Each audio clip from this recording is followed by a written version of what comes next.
gathered 3 things that are going to make your 2024 the best year of your life. And I'm talking out of experience because these things completely changed my life. From living at my mother's house and playing video games to reading 50 books a year, embarking on the road to 1 million in 1 year, and working on projects daily. And today, I'm going to focus on 3 core things: mind, body, and spirit. And these are not your everyday suggestions, so you will want to stick around until the end. As a personal suggestion, commit to one thing at a time. Don't put too much pressure on yourself to complete a lot of things that you'll eventually drop because it's tedious and too hard. Big changes start with a small step in the right direction. Okay, so now that we're ready to start, let's kick things off with the mind. And specifically, I'm talking about book reading. Look, I know, it's hard. Even reading the damn page every night. The excuses just keep on coming. Therefore, offering you the regular suggestions like reading 30 minutes a day equals reading 40 books a year, or read a page every night before you go to sleep. These probably won't cut it. Let me give you a different perspective to books, so I can later explain how to do it without the exotic phrases. Let me ask you a question first. Do you have someone you look up to? Someone who did something extraordinary? Or maybe just a person you admire? Take your time, I'll wait. You done? Great. Now assuming that person is interesting enough that you would surely want to meet them, have a cup of coffee, exchange some ideas, maybe talk about life. Well, that's how I think about books that I read. It's like having a one-on-one with a person who devoted a pretty substantial part of their life researching or doing something special and then writing it in a book so we can learn it in a few hours and not spend as many years as they did. So when you read a book, imagine that the author is standing right next to you in the same room, passing you all the knowledge that they have. You can also ask them questions about things you don't understand, which means write them down on a note or mark them, and by that you'll be making reading much easier and more productive. Also, you'll engage with the book and not just read it for the sake of reading it. And if the subject is boring and that person is not who you thought they were, that's completely fine. It's even great. It means you took a step in the right direction, you read and understand what's written, and eventually decided it's not for you. Drop the book, go get a new one. There are tens of thousands of good books out there. Plus, the fact that you read a book doesn't mean you have to consume it word for word. You can definitely read specific chapters that you find interesting and skip the rest. The point of reading is transferring the knowledge and experience from the author to you. And if there's knowledge you're not interested in, the writer can keep it. In another one of my videos, I've elaborated more on how to read books and how to remember everything you read. Moving on, let's talk about your body. And what I think will have the best effect on your life is running. Wait, before you click off thinking, so banal, everybody says that. I already have 4 gym membership to 4 different gyms that I bought in the last 4 New Year's resolutions. So no, it's not about going to the gym to work out. Heck, it's not even about getting in shape. It's about something completely different. And it's not only about the body as well. Give me a few moments of your time and I'll show you how running may be the best thing you'll do this year to improve your physical and mental strength and help you accomplish so much more than you ever did before. We all know that inner voice that tells us to do things we're too lazy to. Read a book, go to bed in time. So when you decide to run, the first time you'll encounter this inner voice is right before you start running, right before you put on that shoe. The moment when you know you need to do that. That agonizing moment when the most creative side of your brain comes out with great reasons of why you should not go out to run. It's too cold, it's too warm. I can do it later, I don't have to go now. My elbow is dry and I think the wind out there is not good for it. For me, for example, when I'm in the gym and I know it's time to go running, all of a sudden my body has to go. Now it's time to break up this first wall. So instead of letting the thoughts run, telling yourself why you should not do it, tell yourself, and if it's too hard, even write it, why you should go to run. Then just put on the shoes. You see, we are creatures of habits. If we are used to doing something, we'll keep doing it, and sometimes even unconsciously. That's the way of the brain to conserve energy on things that we don't need to think about, like driving, for example. So if we're used to giving excuses and then not committing to what we wanted, then it might have become a habit by now. So by going to run and breaking that first wall, we start rewiring the brain. Okay, so now that we're past putting shoes and going out to run, the first part is pretty easy. We're out there running, nothing too major, not too hard. But then comes in the second part of the run, which is arguably the hardest one. And that part is when you're in the midway. I, for example, try to break my 2 kilometers record. So around 1.1 kilometers or 1.2 kilometers, that excuse in mind kicks in. Tells me that it's too hard and I need to slow down. See, when your body hurts, the brain will signal you to stop, slow down, to get back to being comfortable. And that's the exact moment when you build your mental strength. When you don't slow down, but either keeping the same pace or picking it up a bit. David Goggins, the toughest man alive, believes that when our brain tells us we're done, we're only 40% done.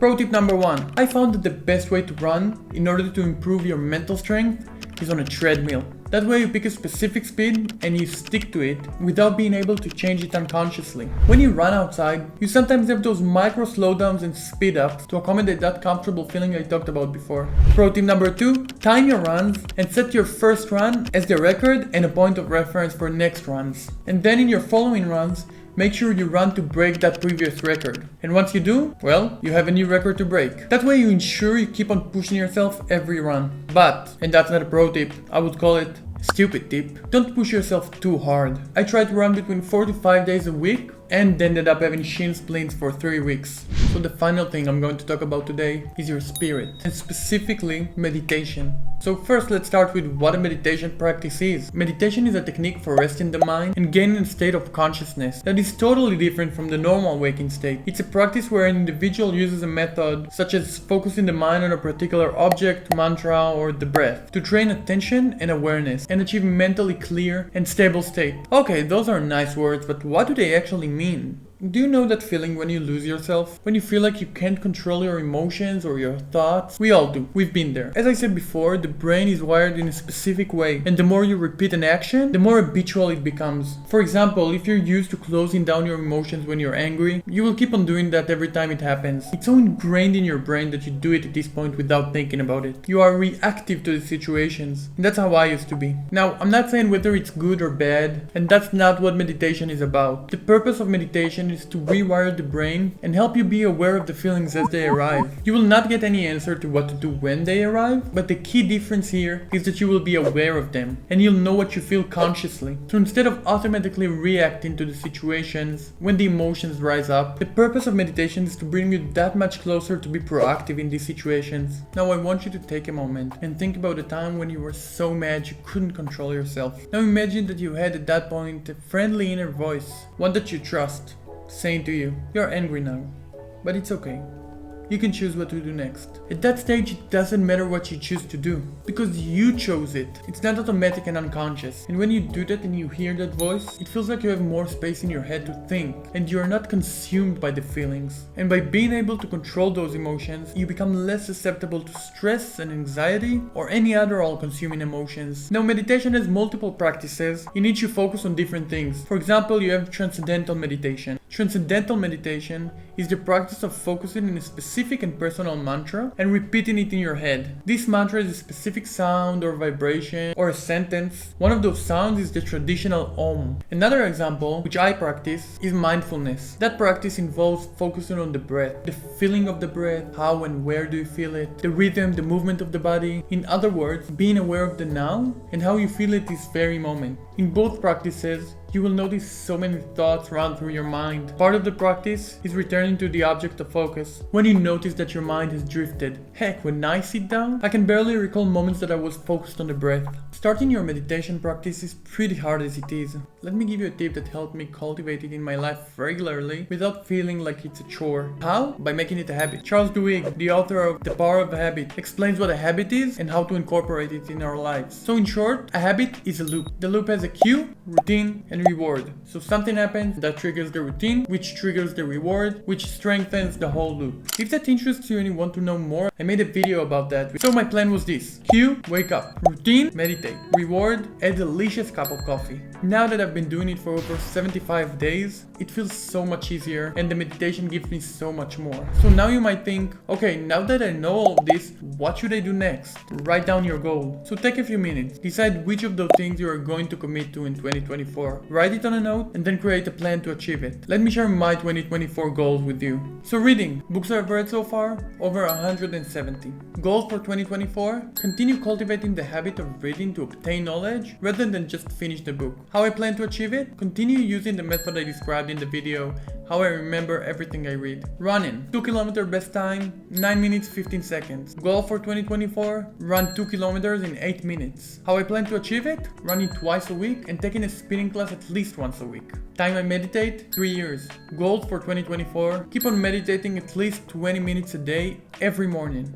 How I plan to achieve it? Strengthen the habit by meditating every morning, first thing after I wake up. And one more thing, celebrate every achievement you get. It can be doing something you like or even giving yourself a mental high five. According to BJ Fogg, the author of Tiny Habits, doing even the smallest things, like telling yourself how good you are after doing something that was hard for you, will help cultivate habits that much easier and faster. People say that the first step is the hardest. I disagree. Keeping on taking the steps after you took your several first ones is the hardest part. Signing up to the gym and going a couple of times, doable. You're motivated, it's a new year, you want to get in shape, then life happens, then you skip one time, and gradually you just stop going and accept your fate. Until next year, obviously. But the more steps you take when times are hard, the easier it gets. The more walls you break, the more power you have to break down more in the future. And this is not relevant only for the goals you chose for 2024. The hardships of life are endless. And you have a choice. Either you choose them, or they will be chosen for you. Either way,